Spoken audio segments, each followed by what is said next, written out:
Bonjour Geoffroy Roux de Bézieux. Bonjour. Vous êtes l'ancien patron du MEDEF, vous êtes très connu pour ça, vous connaissez l'entreprise et vous la connaissez tellement bien que Emmanuel Macron vous a confié un rapport. Vous avez été chargé d'étudier les problèmes de sécurité économique des entreprises. Vous avez remis un rapport cet été. Il est en partie classifié défense, mais vous avez commencé à en dévoiler quelques éléments. Quelles sont les menaces ? Elles sont de tous ordres et on a choisi de les voler justement pour que les entreprises en prennent conscience. Il y a des menaces sur tout ce qui est numérisé, c'est-à-dire quasiment toutes les données des entreprises. Il est important que les entreprises classifient leurs données. Tout ne peut pas être protégé. Toutes les entreprises n'ont pas de secret à protéger. Mais évidemment, tout ce qui est numérique. Il y a des menaces sur les ressources humaines, à la fois sur les salariés, sur les recrutements, quelquefois sur les retraités, les gens qui quittent l'entreprise. Il y a des menaces sur le capital, plutôt pour les petites entreprises de tech. Des menaces aussi de droit, ce qu'on appelle le lawfare, c'est l'utilisation ou la surutilisation du droit pour faire plier une entreprise. Pour déstabiliser, faire plier. Pour déstabiliser une entreprise. Des menaces aussi d'une autre nature sur les approvisionnements. Alors c'est des menaces potentielles, mais on a bien vu pendant le Covid que les chaînes de valeur sont très très fragmentées. Il ne faut pas tomber dans la paranoïa, mais il ne faut pas être naïf non plus.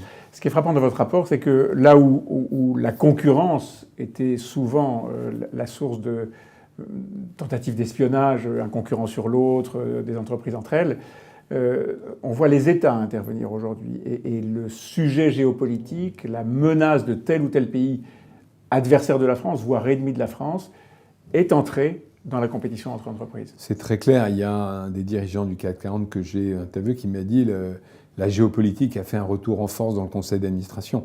On assiste à un retour de la nationalité des entreprises. Même une entreprise qui fait 5% de son chiffre d'affaires en France, qui a des filiales partout dans le monde, a une nationalité. Elle l'a, en tout cas, dans le regard des autres pays qui la voient comme une entreprise française. Et donc elle peut être, à ce titre, sujette à des pressions, déstabilisations. Elle est, à ce titre, associée à la politique française, en bien ou en mal. Et donc, du coup, elle peut être effectivement menacée pour cette raison. Le nombre des plaintes qui sont adressées au ministère, à une direction du ministère de l'économie et des finances, la CIC, le nombre des plaintes a triplé en 3 ans, révélez-vous. 1 millier de plaintes par an. Cette courbe va continuer. Très difficile à dire. Ce sont des alertes à ce stade. On peut aussi se dire que les entreprises sont plus, regardent plus et donc surveillent plus. Mais si on prend le pari en tout cas, le pronostic que la géopolitique va continuer à se durcir, indiscutablement, ce nombre d'alertes risque d'augmenter. C'est très très lié.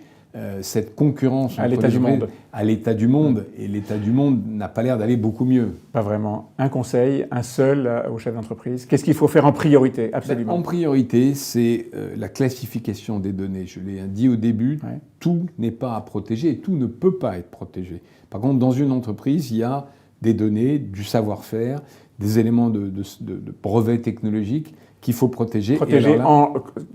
On connaît l'affaire du cloud souverain, la menace qu'il y a à ne pas avoir de cloud. Il faut protéger ces données en les gardant chez soi, par exemple? Le mieux, c'est de les garder chez soi, sur des serveurs, ou en tout cas dans des clouds souverains ou sécurisés, même si c'est très compliqué.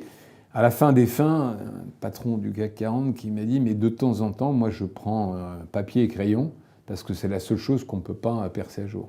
Donc classifier et surveiller, être en alerte permanente. Voilà, sans tomber dans la paranoïa. Merci Geoffroy Roux de Bézieux. Merci à vous.